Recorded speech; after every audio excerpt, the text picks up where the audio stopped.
Amid the pounding music of the nightclub, Samira felt both out of place and deeply worried about her best friend, Zuri. She rushed to a security guard and asked where VIP room A108 was before hurrying in that direction. Just as she reached the entrance, she spotted a man holding Zuri by the waist while her friend was barely conscious. Furious, Samira charged forward, slapped the man across the face, and pulled Zuri away as he stood there in stunned silence. "You creep! What are you trying to do to my friend?" she shouted. Without waiting for an explanation, she quickly helped Zuri away, all the while fearing that the so-called creep might come after them. The next morning, Samira went to work as usual. It was the day the company would officially introduce its new CEO, so like every other employee, she attended the welcome meeting. Then her heart nearly stopped.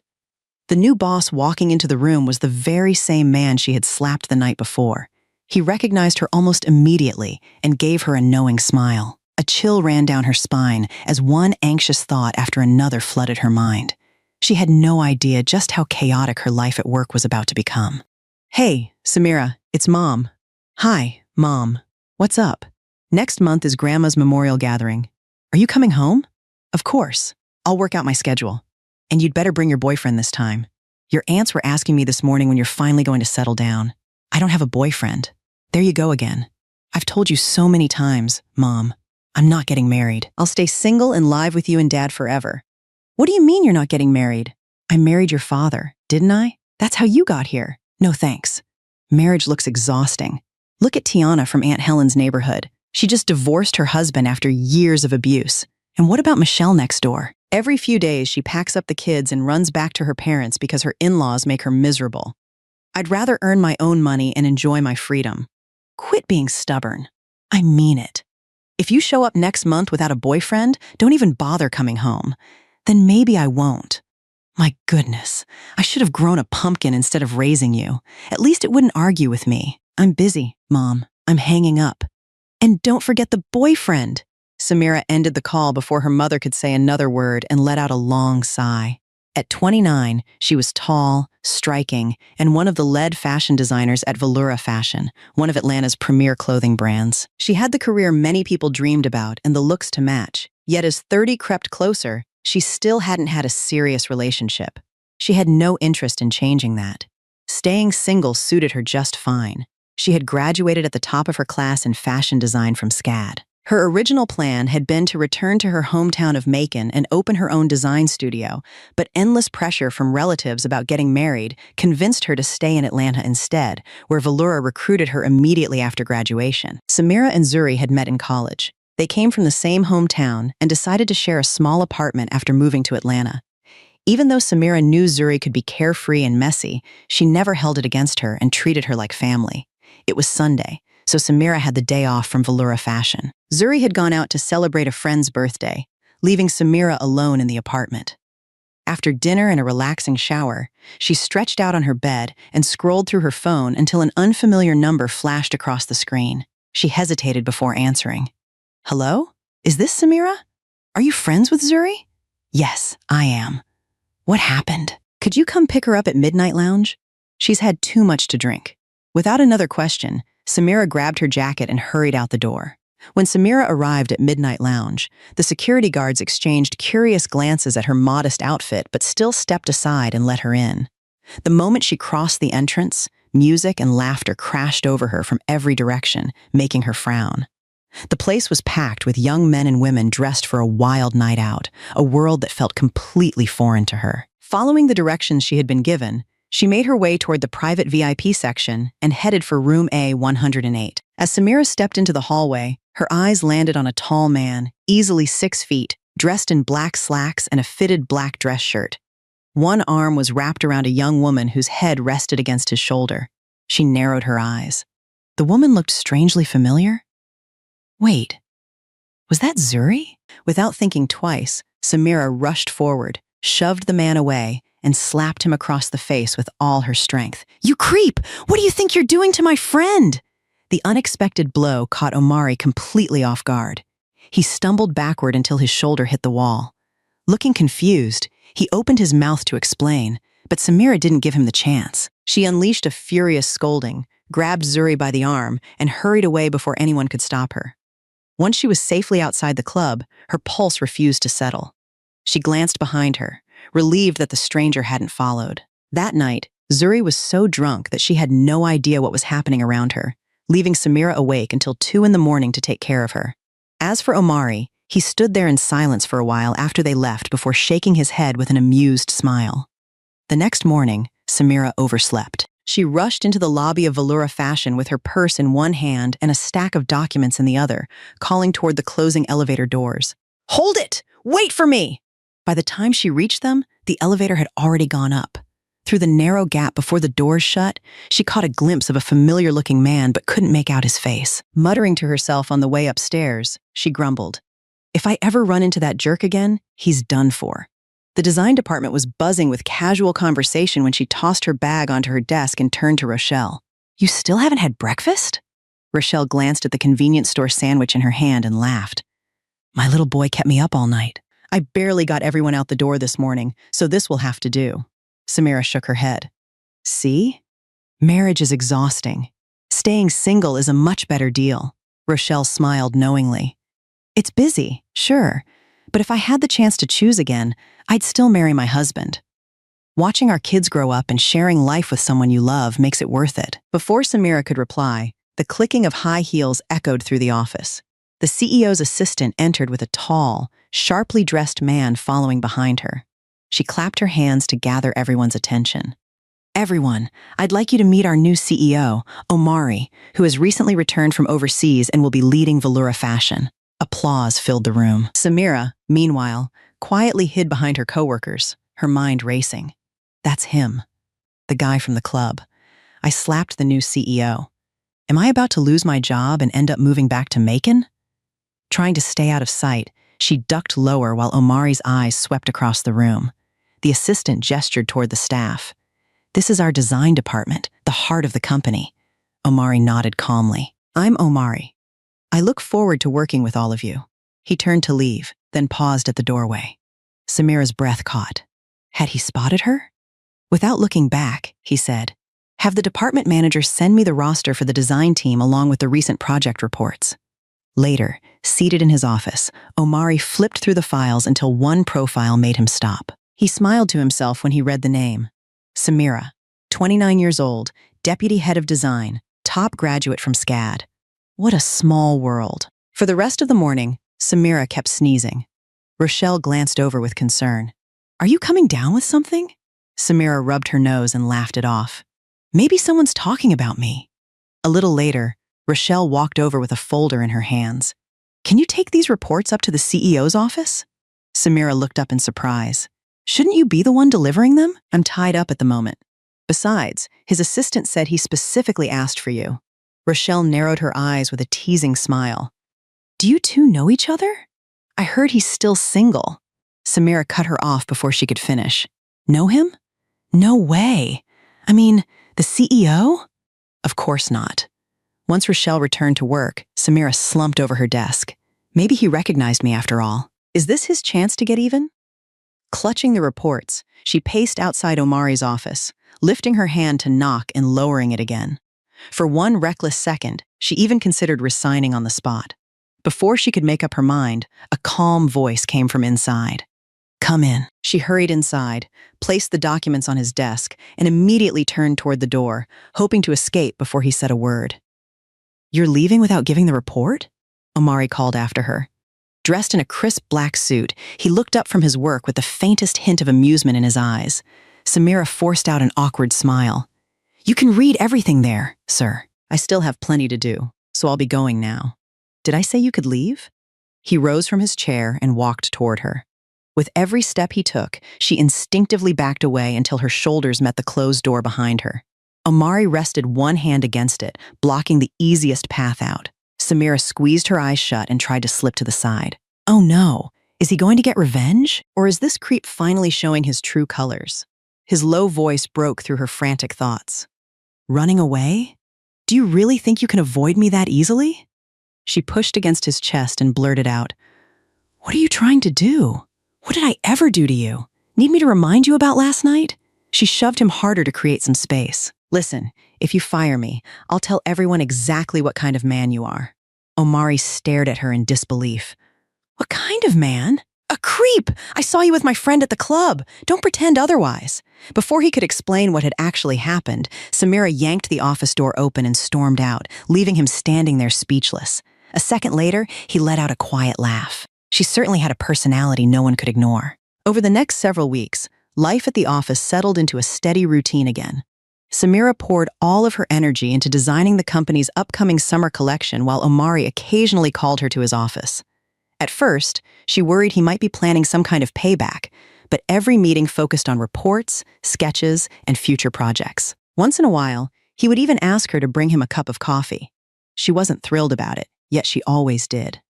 When summer arrived, Velura Fashion unveiled its newest collection, Sea Breeze. The launch was an instant success.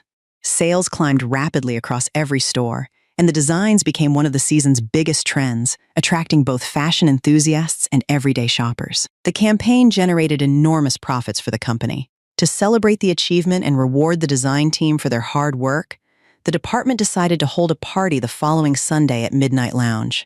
The moment Samira heard the venue, she hesitated. Memories of her last visit flashed through her mind, and she almost declined the invitation. After relentless encouragement from her coworkers, she finally agreed to go. The private room at Midnight Lounge was already filled with laughter by the time everyone gathered for the celebration. Just as the team was about to start dinner, the door swung open and Omari stepped inside. Dressed in a simple white dress shirt and tailored slacks, he carried himself with effortless confidence. Several female employees exchanged excited looks the instant they saw him. Rochelle quickly stood to greet him.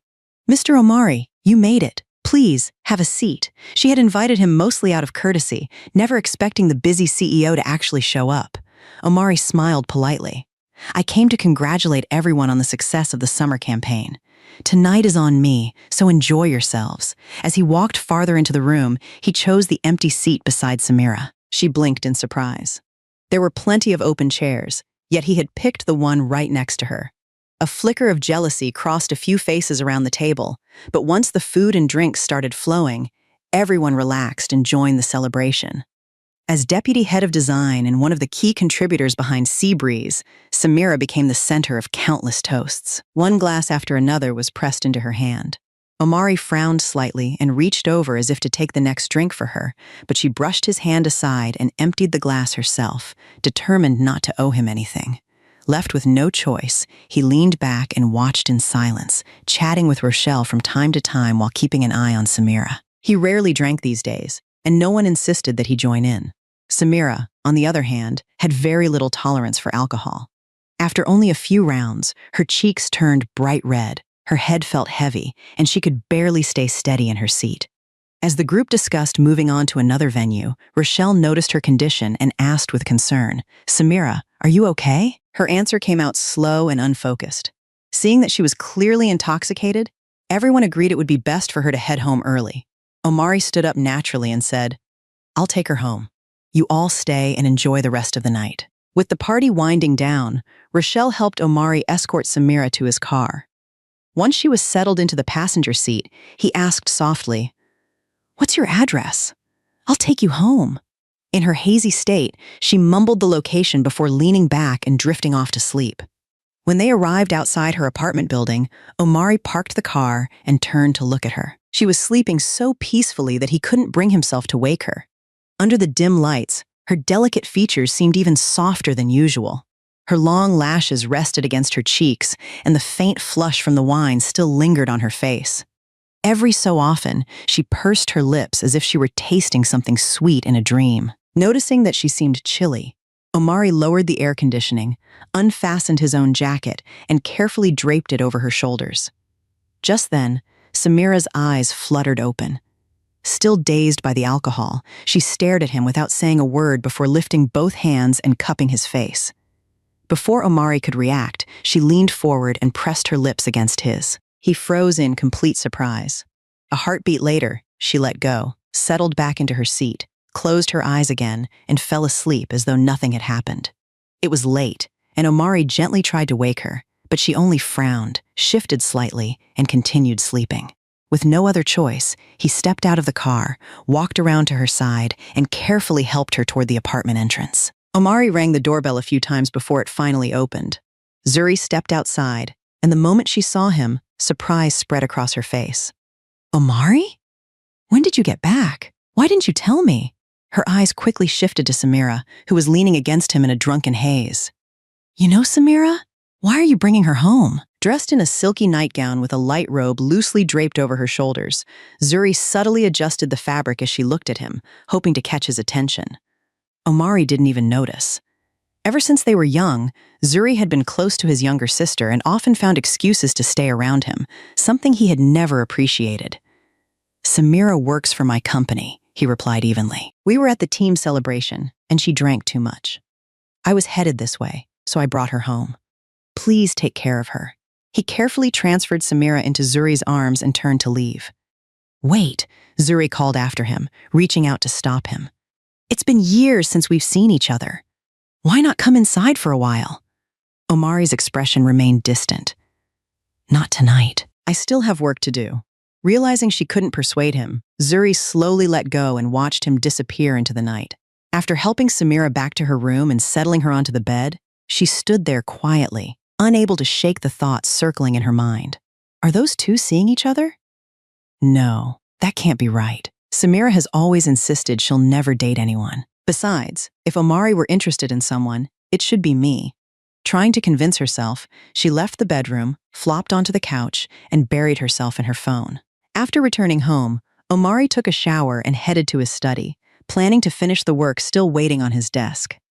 The moment he sat down, however, his thoughts drifted back to what had happened in the car only an hour earlier. An unfamiliar warmth settled over him as his fingers brushed lightly across his lips, and a quiet smile appeared before he even realized it. The vibration of his phone pulled him back to reality. He glanced at the screen and saw a message from Zuri. Omari, are you asleep yet? He tossed the phone aside without replying. More notifications followed, making him frown with annoyance.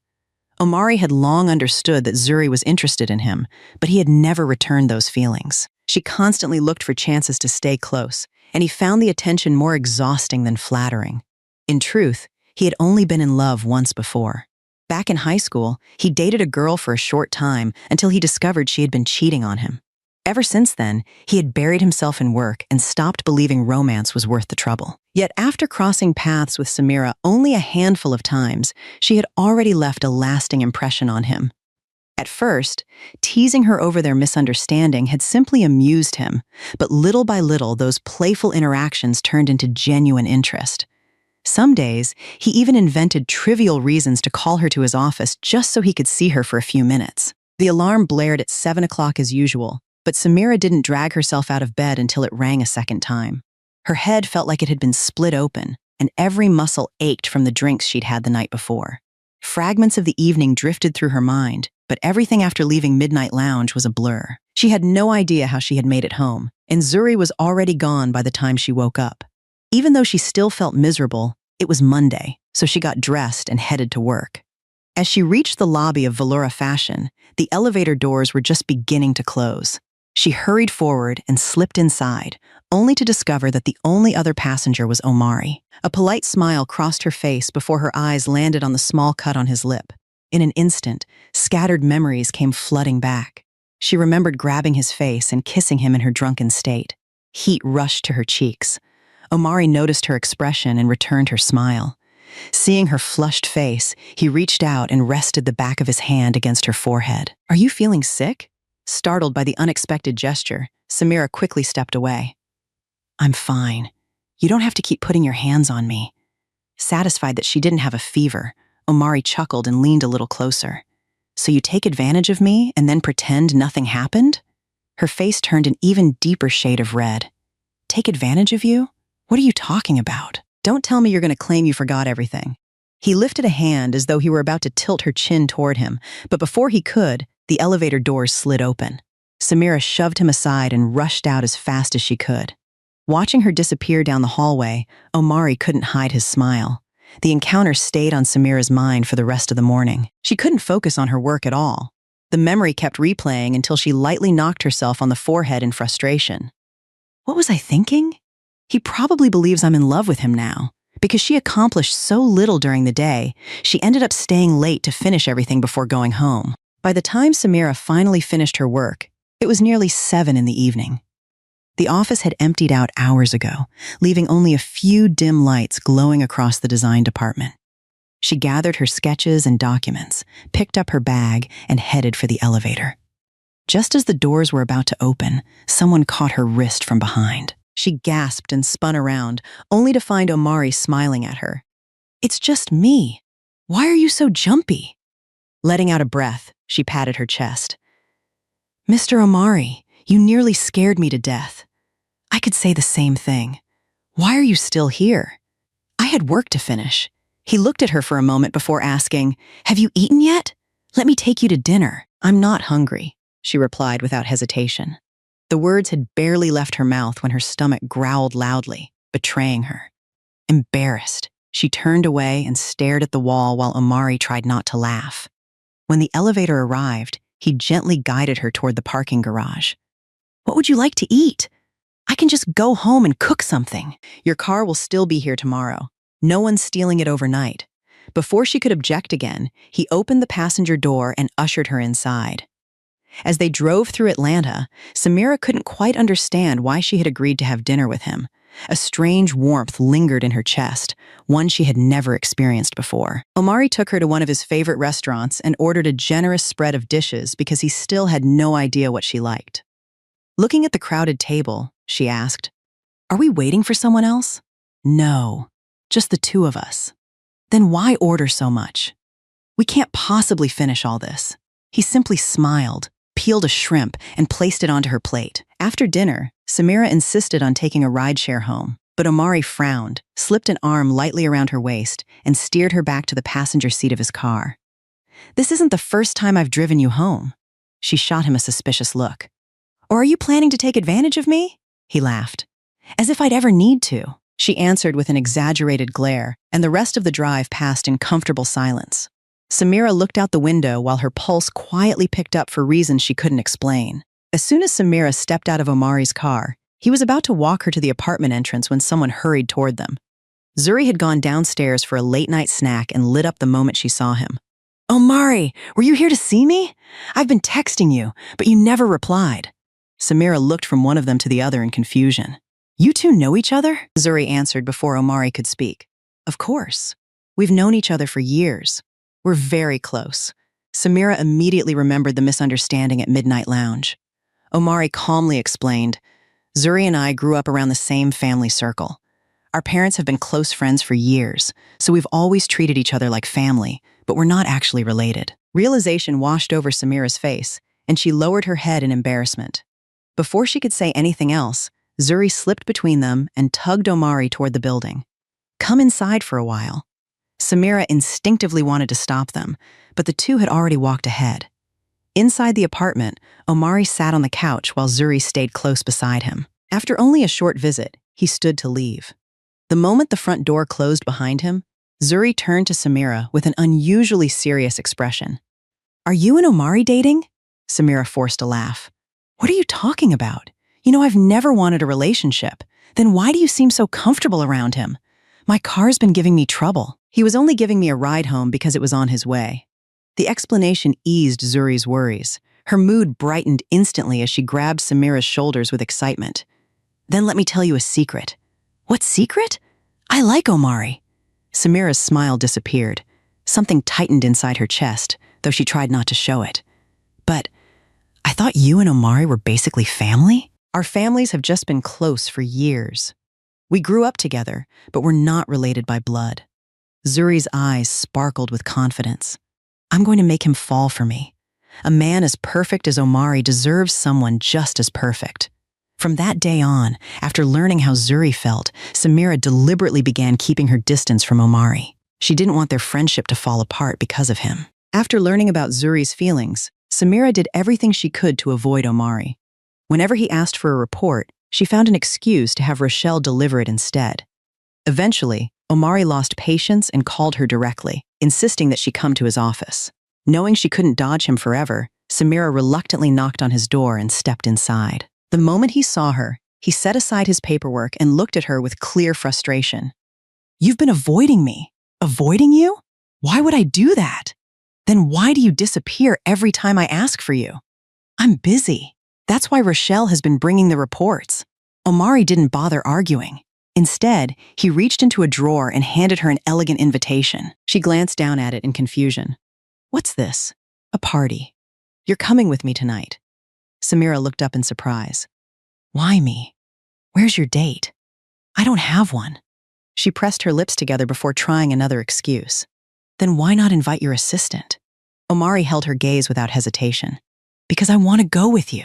The answer left her speechless. By mid-afternoon, his assistant personally escorted Samira to get ready for the event, arranging everything from her outfit to her makeup. That afternoon, Omari's assistant personally escorted Samira to prepare for the event. A professional stylist selected a floor-length black strapless gown embellished with delicate crystals that shimmered under the light. The fitted waist accentuated her graceful figure, while the elegant design highlighted her radiant complexion. Her natural beauty required only subtle makeup, and her softly curled hair framed her face with effortless sophistication. By the time everything was finished, she looked like she belonged on the red carpet. When the dressing room door opened, Omari found himself speechless. Samira had always been beautiful, but seeing her dressed for the evening took him completely by surprise. Catching him staring, she blushed and instinctively adjusted the neckline of her gown. The gala was held in a luxury 5-star hotel and served as an annual gathering for leading fashion companies, with major international brands in attendance. As they arrived, Omari offered his hand and escorted Samira inside. More than one guest turned to admire her as they walked through the ballroom, and several young men openly watched her pass. Omari noticed every lingering glance and quietly guided her a little closer to his side. Since many of Valura Fashion's business partners were present, he spent much of the evening greeting clients and discussing work. Meanwhile, the unfamiliar heels began to wear on Samira, leaving her feet sore. Seeing her discomfort, Omari wrapped up his conversations as quickly as courtesy allowed and suggested they leave before the event ended. After leaving the hotel, Samira settled into the passenger seat and noticed a large bouquet of deep red roses resting beside Omari's seat. She looked at it curiously but didn't ask any questions. Omari opened the driver's door, picked up the bouquet, and placed it gently in her hands. "These are for you." Samira stared at the flowers in surprise. "For me? Why?" He looked into her eyes without hesitation. "Samira, will you be my girlfriend?" His words caught her completely off guard. She covered her mouth as emotion welled up inside her, but almost immediately another thought crossed her mind. "I can't," she whispered. "Zuri cares about you too much. I don't want to hurt her." Omari shook his head. "The person I love is you. Do you really believe she loves me for who I am? She's in love with my money, not with me." "That's not fair," Samira replied instinctively. "You don't know her the way I do, and you don't see her the way I do." She lowered her gaze, struggling to sort through the feelings in her heart. "Then why me? Why do you like me?" Omari stepped closer and wrapped her in a gentle embrace. "I can't explain it. Somewhere along the way, you found a place in my heart and made it impossible for me to look away. Every day I wanted another excuse to see you." He rested his hands on her shoulders and smiled softly. "You stole my heart, so now you have to take responsibility for it." Their eyes met in the quiet night. Omari studied every detail of her face before leaning in and brushing his lips against hers. Samira stood frozen in surprise, too stunned to react as their first sober kiss lingered between them. By the time they reached Samira's apartment, she was still floating somewhere between disbelief and happiness. Omari stepped out first, opened the passenger door, and offered her his hand. She accepted it before quickly pulling away and hurrying toward the entrance. He caught her wrist with a smile. "That's it? No proper goodbye?" Lowering her eyes shyly, she murmured, "Goodbye!" Omari laughed softly and tapped his own cheek. "Just a goodbye?" Pretending not to understand what he meant, Samira stood there without moving. In the end, Omari leaned forward and placed a gentle kiss on her forehead. "Sleep well. I'll pick you up tomorrow. You don't have to. I have my own car. Be good and let me." She watched his car disappear into the distance before turning toward the building, only to stop in her tracks. Zuri was standing at the entrance with both arms hanging stiffly at her sides, anger written all over her face. She marched straight toward Samira, clenched her fists, and demanded, "What were the two of you doing just now?" Samira opened her mouth to explain, but Zuri cut her off. Who was it that swore she would never date anyone? Who insisted she wasn't interested in Omari? She grabbed Samira by the shoulders, her voice rising with every word. I told you I liked him. How could you do this to me? Frightened, Samira shook her head. Please listen. It wasn't planned. Omari confessed his feelings to me. Enough! Zuri snapped. I saw you kissing him with my own eyes. I didn't mean to hide it from you. From this moment on, we're not friends anymore. She shoved Samira so hard that she stumbled to the ground, scraping her hand against the pavement. Without another glance back, Zuri grabbed her keys and stormed off into the night. She never returned home. Worried sick, Samira eventually called Omari and told him everything that had happened. He comforted her and asked her not to panic. A few minutes later, he called back with reassuring news. Zuri was safe and staying at Imani's house. 3 days had passed since the falling out with Zuri, but Samira still couldn't shake the sadness weighing on her heart. She found it impossible to focus at work, so without telling Omari, she quietly requested a few days off and drove back to her parents' home in Macon. Her mother welcomed her at the door but looked disappointed when she realized Samira had come alone instead of bringing a boyfriend. Even so, seeing how exhausted and downcast her daughter seemed, she chose not to press the issue and simply carried Samira's bag inside. Away from the noise of Atlanta, the peaceful countryside and fresh air gradually eased her mind. After spending 2 days at home, the ache in her heart had faded, but another feeling began to take its place. She missed Omari. No matter how busy he was, he always found time to call before bed, wishing her good night and asking when she planned to return. Each time, Samira brushed the question aside with a vague answer, leaving him increasingly anxious. One bright morning, with blue skies overhead and birds singing in the trees, she decided she had spent enough time hiding in her room. She reached out to a few old high school friends and invited them to meet up. Since everyone was busy with careers and family, opportunities like this had become rare. Their conversations quickly drifted to the familiar question of when she was finally going to get married. Although she had only recently started dating Omari and had never seriously considered marriage before, she suddenly realized they were both at an age where settling down made sense. The thought felt strangely pleasant, filling her with a quiet excitement she had never expected. It was nearly noon when Samira pulled into her parents' driveway and noticed a familiar luxury car parked outside. Curious, she stepped into the house and immediately heard cheerful conversation coming from the living room. It took her a second to recognize the vehicle.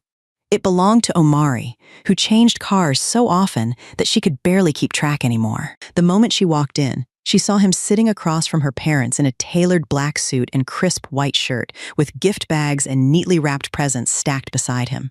He rose to greet her, but her mother quickly stopped him. Leave her alone, my future son-in-law. She's been home for days and never once mentioned having a boyfriend. Samira stared in disbelief. Mom, we only recently started dating. I haven't even agreed to marry him. You haven't agreed? Omari echoed with mock disappointment.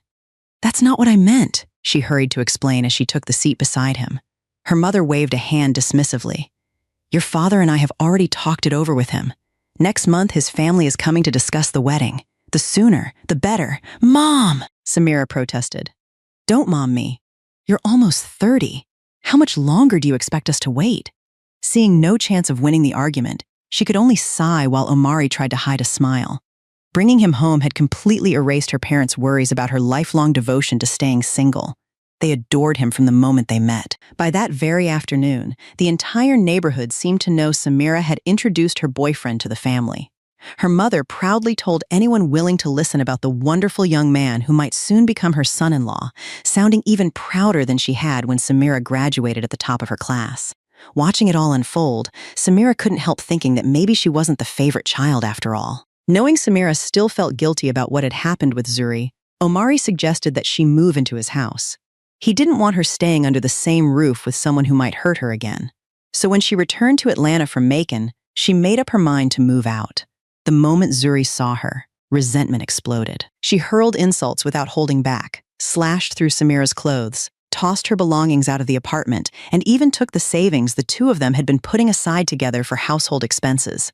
Samira had once treated Zuri like family.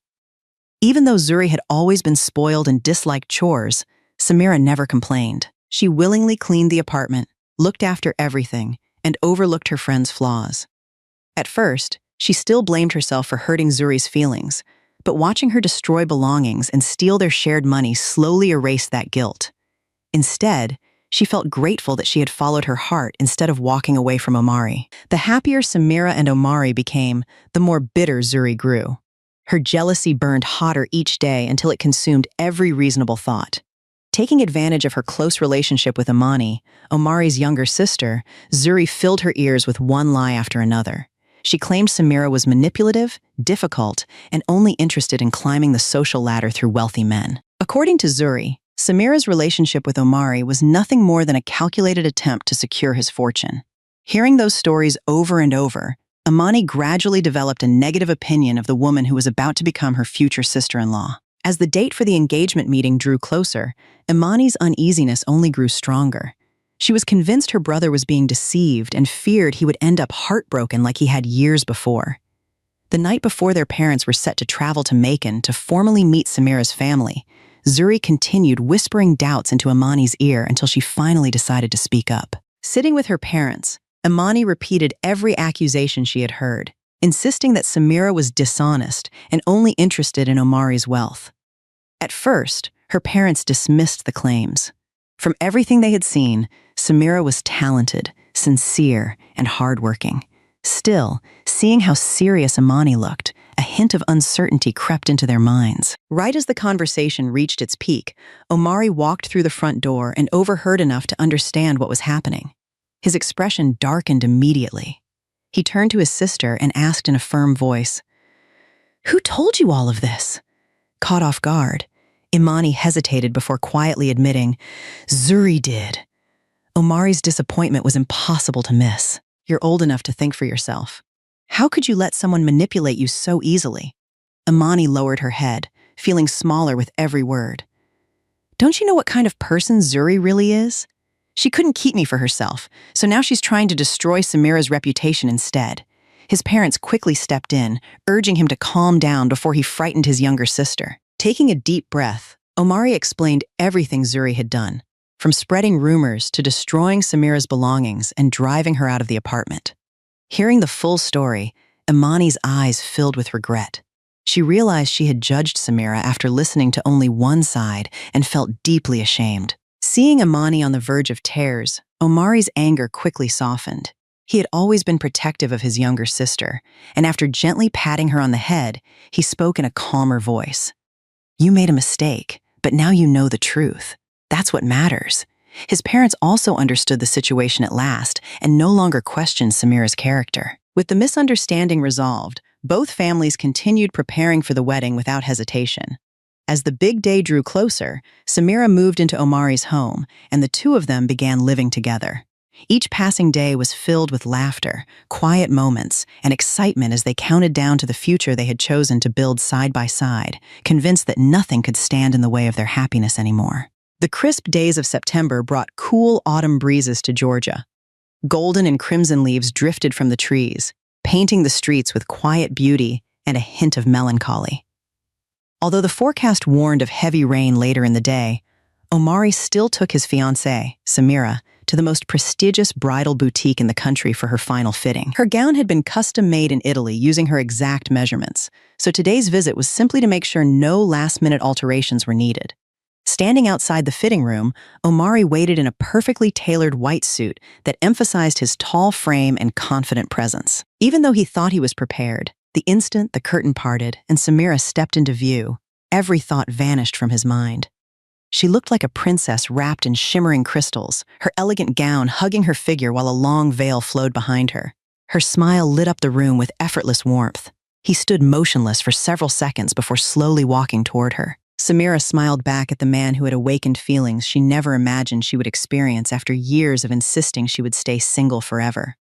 Omari slipped one arm around her waist, brushed a loose strand of hair away from her face, and gently kissed her. For a brief moment, the world seemed to stand still. In only a few days, they would become husband and wife and begin the future they had dreamed of together. By the time they left the bridal boutique, dusk had settled over the city. Dark clouds rolled across the sky as rain poured onto the crowded highways, forcing streams of headlights to blur through the downpour. Inside the black sedan, Omari and Samira sat hand in hand, smiling as they talked about the wedding that was only days away. Their future felt closer than ever. As they approached a curve in the road, a speeding tractor trailer suddenly barreled into their lane. Omari reacted instantly, jerking the steering wheel in an attempt to avoid the collision, but the truck was already too close. The impact slammed into the side of their car, sending it spinning out of control before it crashed violently into a tree. Samira squeezed her eyes shut in terror. Just before her consciousness faded, she felt herself pulled into Omari's embrace and sensed something warm running down onto her. Then everything went dark. The devastating accident was quickly discovered by passing drivers. Ambulance sirens and police vehicles rushed to the scene as heavy rain continued to fall, the relentless storm casting a mournful shadow over the shattered car and the fate of the couple inside. 2 months after the accident, the smell of disinfectant still lingered throughout the hospital room. Samira sat quietly beside Omari's bed, her face noticeably thinner and her eyes clouded with exhaustion. Ever since the crash, he had remained unconscious. Although his vital signs had stabilized long ago, the severe head injury had kept him from waking up. The happiness they had once shared now felt impossibly distant, replaced by endless fear and uncertainty. Omari had suffered the worst of the impact while shielding her, leaving him with a devastating injury to his head. Samira escaped with only minor cuts and a fractured left arm that had nearly healed. Aside from the hours she spent working to support herself, she devoted every moment to caring for him and praying that he would open his eyes again. Day after day, her prayers seemed to go unanswered. That morning, she reluctantly left for the office because life and bills could not simply be put on hold. Omari's parents were busy as well, so a hospital aide stayed with him. Sunlight filtered softly through the window, and silence filled the room until the door slowly opened. Zuri walked inside wearing a short dress and approached the unconscious man. She gazed down at him with an unsettling mix of resentment and false affection before gently stroking his face and chest with disturbing intimacy. After satisfying herself, she placed a small object against his forehead, clasped his hand, and smiled sweetly. Moments later, Omari's fingers twitched, and his eyelids began to flutter. The moment the hospital aide called with the news, Samira abandoned everything at work and raced to the hospital. By the time she arrived, Omari's family had already gathered outside his room, all of them overwhelmed with excitement. But what greeted them inside was something no one expected. Omari was awake, and sitting beside his bed was Zuri. The tenderness that once belonged only to Samira now seemed directed at another woman. Samira stood frozen, unable to believe what she was seeing. She looked at the man she had loved with all her heart, the man she had planned to spend her life with, only to find unfamiliar eyes staring back at her. For an instant, she wondered if she was trapped in a nightmare. She pinched her arm hard enough to hurt, but the pain in her chest was far worse. Slowly, she walked toward him. Omari looked up, and a faint ache stirred somewhere deep inside him as their eyes met, yet he regarded her like a complete stranger. Standing beside him, Zuri shot Samira a smug glance and looked ready to send her away, though the presence of Omari's parents kept her from going too far. After a full examination, the doctors explained that the severe head trauma had caused partial memory loss. Strangely, the only missing piece of his past was Samira. Even the medical team couldn't explain why she alone had vanished from his memory. A few days later, Omari was discharged from the hospital and returned home, but his attitude towards Samira had changed completely. Even after his parents and Imani repeatedly explained that she was his fiancée, he couldn't remember her or understand why she was part of his life. Instead, her presence made him uncomfortable, and he kept an emotional distance whenever she came near. The house where they had once planned a future together suddenly felt cold and unfamiliar. Omari wanted Samira to move out, but his parents insisted she stay, believing that being close to familiar people might help his memory recover. Reluctantly, he gave in, though he refused to share a bedroom with her and moved into another room. Samira continued caring for him every day, despite his indifference, preparing meals, checking on his health, and quietly looking after him whenever she could. The more she tried, the more distant he seemed. Meanwhile, Zuri began visiting the house almost daily, constantly hovering around Omari and acting as though she belonged at his side. She even hinted that she should move in to take care of him herself, but his parents immediately rejected the idea and made it clear that she would not be living there. Forced to accept their decision, Zuri hid her frustration behind a pleasant smile while continuing to insert herself into Omari's daily life whenever possible. As time passed, Omari granted nearly every request Zuri made. When she hinted that she wanted a diamond necklace for her birthday, he bought one without hesitation.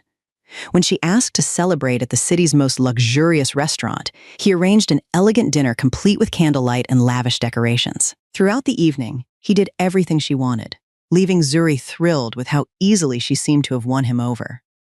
During the celebration, she quietly whispered something to a waiter. A bottle of wine that had already been opened was soon placed on the table. After several glasses, Omari began to feel unusually dizzy. Taking advantage of his condition, Zuri suggested they rest at a nearby hotel, and he agreed without much thought, believing she was the woman he cared about. Once inside the room, she helped him onto the bed, removed his shoes, and slowly reached for the buttons of his shirt. In the dim light, Omari's mind drifted between reality and fragments of memory. As Zuri leaned closer and began slipping off her own clothing before trying to kiss him, another face suddenly appeared in his thoughts. A warm smile, gentle eyes, and a happiness that felt deeply familiar. The image sharpened with startling clarity. It wasn't Zuri. It was Samira. She was the woman who had always occupied his heart. A sharp pain shot through his head, but this time the memories kept pouring back. Omari abruptly pushed Zuri away, staggered to his feet, and rushed out of the room. Ignoring everything else, he hailed a taxi and headed straight home.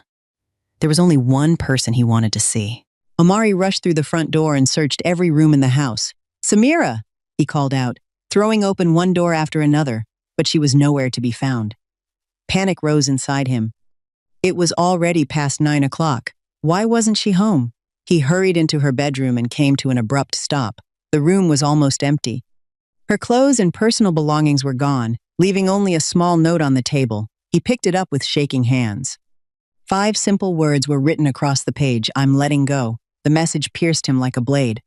Memories flooded back one after another, their laughter, the proposal, the wedding dress fitting, the kiss they had shared, and the countless moments when she had stood by him while he pushed her away and stayed close to Zuri instead. Regret crashed over him with unbearable force. Desperate, he called Samira again and again, but no one answered. He contacted her parents in Macon, only to learn she had never gone there. He reached out to her friends and coworkers, but none of them had seen her. For the first time in years, Omari felt completely helpless. "Samira, where are you?" At that very moment, Samira was lying unconscious in a hospital. After leaving the house with her suitcase, she had become dizzy and collapsed on the sidewalk, where kind strangers found her and rushed her in for treatment. Her phone kept ringing until a nurse finally answered. "Are you a member of her family?" Hearing those words, Omari ignored the traffic and drove to the hospital as quickly as he could. When he arrived and saw the lively, smiling woman he loved, lying motionless in a hospital bed, pain tightened around his chest. Standing beside her, he whispered over and over, "Please wake up. I remember everything now. I'm sorry. I'm not going to lose you again." Somewhere through the haze of unconsciousness, Samira thought she heard a familiar voice calling her name. It was warm, desperate, and filled with emotion she knew by heart. Slowly, she opened her eyes and found Omari standing beside her. Before she could say a word, he wrapped her tightly in his arms. "I remember everything," he whispered. "I'm so sorry." Months of misunderstanding and heartbreak melted away in that embrace as the two hearts that had been torn apart finally found each other again. Not long afterward, the doctor entered with unexpected news. Samira was pregnant, already more than 4 weeks along. The baby had been conceived during the passionate night they shared after drinking together over a month earlier, when Omari had unknowingly followed the feelings buried deep within his heart. Believing he had fully recovered at the time, Samira had embraced him with complete trust and happiness. The child felt like an unexpected blessing after everything they had endured. Omari was overwhelmed with joy, as though he had climbed from the darkest depths into the light. He gently kissed Samira's forehead and looked at her with gratitude and love. She smiled back, choosing to forgive the pain his lost memories had caused. When both families learned that Omari's memory had returned and that Samira was expecting a baby, they wasted no time urging the couple to get married as soon as possible. After every storm, the sky eventually clears. With the misunderstandings finally behind them, the wedding everyone had been waiting for was held on a breathtaking beach surrounded by family and close friends. Beneath the warm coastal sky, Omari and Samira exchanged sparkling rings and heartfelt vows, promising to spend the rest of their lives together. The once unlikely couple who had started with misunderstandings and constant bickering officially became husband and wife, beginning a new chapter filled with hope and the anticipation of welcoming their child into the world. Meanwhile, the investigation into the truck crash uncovered the truth. The driver confessed that he had acted under Zuri's instructions. Faced with overwhelming evidence and witness testimony, she could no longer deny her involvement. In front of Samira, Zuri also admitted that she had deliberately manipulated Omari into forgetting his fiancé, using deception to drive them apart and seize the place she believed should have been hers. In the end, justice caught up with her. The court sentenced Zuri to 12 years in prison for her crimes, bringing her schemes to an irreversible end. As for Omari and Samira, they walked away from every hardship stronger than before, grateful that love had survived the darkest chapter of their lives. Samira always believed that staying single and living independently was the ideal way to live. But in the end, she fell in love and had to say goodbye to her long-held philosophy of remaining single. Meeting Omari changed her perspective. For the first time, she experienced what it felt like to be loved, protected, and cared for instead of facing life on her own. In many ways, Omari was the male counterpart of Samira. He, too, had stopped believing in love after his first relationship ended in heartbreak during his younger years. It was Samira who helped him realize that love still existed and that there were people worth fighting for. The two of them shared the same outlook and were naturally drawn to each other. No matter what hardships stood in their way, they stayed together. And in doing so, they changed each other's beliefs and regained faith in love, despite growing up surrounded by unhappy marriages and stories of domestic violence. Sadly, the same could not be said for Zuri. She was not necessarily an evil person, but her selfishness and possessiveness gradually clouded her judgment. Her obsession with making Omari belong only to her drove her to harm not only the man she loved, but also her closest friend. Her 12-year prison sentence was not merely time behind bars. It was also a sentence of conscience, forcing her to confront the fact that she had thrown away both her future and her dearest friendship. It shows how possessiveness can transform a person's very nature into something frightening.